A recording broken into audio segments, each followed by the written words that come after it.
កាលពីព្រេងនាយមានស្ដេចខ្លាត្រោតមួយមានពួកពលបរិវារជាច្រើនអាស្រ័យនៅក្នុងព្រៃភ្នំយប់មួយស្ដេចខ្លាត្រោតនោះដេកទៅយល់សប្តិឃើញថាបានចាប់រមាំងស៊ីពួកសេនាហាយកំពូលក៏ហោះសំដៅទៅរកលំនៅរមាំងរួចបង្គាប់ឲ្យរមាំងទៅជួបស្ដេចខ្លាជាបន្ទាន់រមាំងងឺដូច្នោះក៏ភ័យញាប់ញ័រអតុមាយំលាប្រពន្ធកូននិងបរិវារដើម្បីទៅឲ្យខ្លាស៊ីតាមបញ្ជា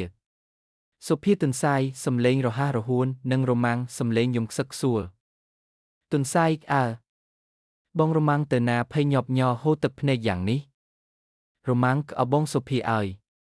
ស្ដេចខ្លាគេយល់សប្តិឃើញថាគេបានស៊ីសាច់ខ្ញុំឥឡូវនេះខ្ញុំត្រូវទៅឲ្យគេស៊ីខ្ញុំហើយទន្សាយបងរមាំងរូបពន្ធបងឯងម្ដេចសុខចិត្តទៅឲ្យអាសត្វខ្លាស៊ីទេយ៉ាងនេះចាំខ្ញុំទៅជួយដោះស្រាយទុកបងឯងឲ្យរួចរស់បានស្ដេចខ្លាសំឡេងធំក្រហមនិងមានអំណាចអ្នកនិទានរឿងក៏រមាំងត្រេកអរណាស់ក៏ឲ្យទន្សាយជិះលើខ្នងសំដៅទៅរកខ្លាលុះឃើញរមាំងមកដល់ស្ដេចខ្លាអោយញញែមរួចនិយាយថាស្ដេចខ្លា